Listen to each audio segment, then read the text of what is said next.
안녕하십니까? 모터팩트입니다. 오늘은 1번이라는 아이디를 가진 구독자님께서 의견 주신 사이버트럭 관련 컨텐츠를 준비했는데요. 테슬라 CEO 일론 머스크가 최근 사이버트럭에 대한 업데이트 소식과 함께 그가 멋지다라고 칭찬한 고급 캠퍼 관련 트윗 메시지 관련 내용을 살펴볼 텐데요. 소식을 보기에 앞서 구독 눌러주시면 앞으로 컨텐츠 제작에 큰 힘이 되니 꼭 부탁드리겠습니다.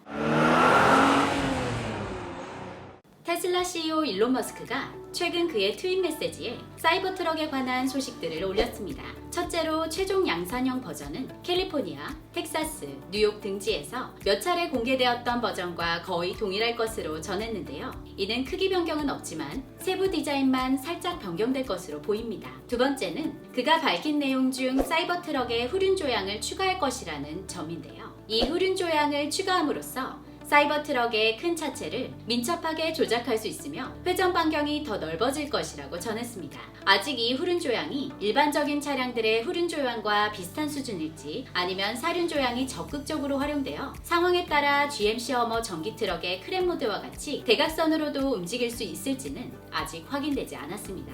참고로 허머 EV의 경우 사륜 조향이 기본으로 세팅이 되어 있는데요. 낮은 속도에서 앞바퀴와 뒷바퀴의 각도를 각자 다른 방향으로 10도 움직여서 작은 회전 반경이 필요한 곳에서 민첩하게 쓰일 수 있도록 할 수도 있고, 오프로드 상황에서는 앞바퀴와 같은 방향으로 후륜을 최대 10도 움직여서 대각선으로 진행할 수 있는 크랩 모드가 가능하도록 해놓았습니다. 사이버트럭이 이 크랩 모드와 같은 기능이 지원될지 관심이 가네요. 세 번째로는 일론 머스크가 사이버트럭에는 굉장한 것들이 많이 있을 것이라고 밝힌 트윗인데요. 일론 머스크가 말하는 굉장한 것들 중에는 지난 모터팩트 영상을 통해 언급된 기능들도 포함될 것으로 보입니다.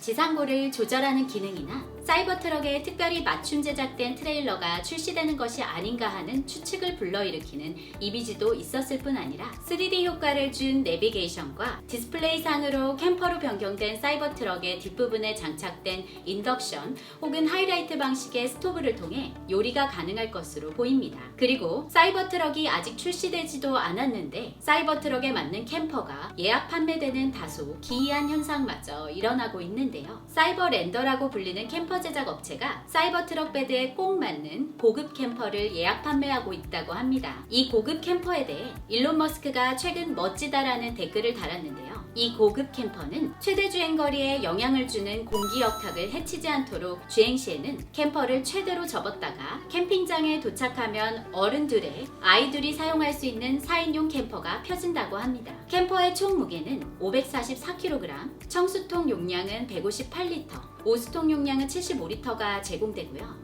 캠퍼 위에 탑재된 태양광 패널은 500W의 전력을 낸다고 하며 여기에 별도로 탑재된 배터리는 20kWh의 용량을 가졌다고 합니다. 캠퍼 안을 살펴보면 먼저 주방이 있는데요. 여기에는 3단 싱크대와 터치리스 음성인식 스마트 수도꼭지, 보이지 않는 인덕션 쿡탑이 있는 주방 공간이 있고요. 그 앞쪽을 사무실로도 활용할 수 있습니다. 음성인식 혹은 앱으로 온도와 라이트를 조절할 수 있고, 이중창 위쪽으로는 애플 에어플레이 2와도 무선으로 연결 가능한 32인치 4K HUD 스마트 TV가 제공되어 화상회의가 가능하며, 거실에 위치한 각도 조절이 가능한 의자는 실내뿐 아니라 야외로 가지고 나와서 석양을 감상할 수 있다고 하네요. 그리고 이 싱크대와 쿡탑을 막으면서 거실이자 침실로 사용할 수 있는 공간이 확장되는데요. 이 퀸 사이즈 침대에는 성인 2명까지 가능하고, 주방 싱크대 공간 옆으로 바닥면에는 아이 2명 혹은 성인 1명이 누울 수 있다고 하며, 이중창에는 전기적 변색 기능을 넣어 빛 조절뿐만 아니라 사생활 보호가 가능하고 360도 CCTV와 동작 감지 외부 조명으로 안전을 더했다고 합니다. 화장실 공간에는 타일 아래 열선이 깔려있고 4단계의 필터로 샤워부스에서 발생한 물을 재사용하여 물 소비량을 줄일 수 있고요. 변기는 물 없이 자동으로 밀봉시켜 번거로운 오수통 청소를 하지 않아도 되는데요. 이러한 자동 밀봉 변기 시스템은 보통 약 15회 정도 쓰고 아예 필터와 마개를 비닐봉지에 버리면 되어 편리하다고 합니다. 오늘은 사이버트럭 관련 소식을 살펴보았는데요. 사이버트럭 출시일이 계속 뒤로 밀리는 상황에서 위에 소개해드린 캠퍼와 같은 보조 장비들이 계속 소개될 것으로 예상됩니다. 이번 사이버트럭 소식에 대한 의견은 자유롭게 댓글로 남겨주시고, 영상이 좋으셨다면 구독과 좋아요 부탁드립니다. 지금까지 중립적인 자동차 뉴스를 전하는 모터팩트였습니다.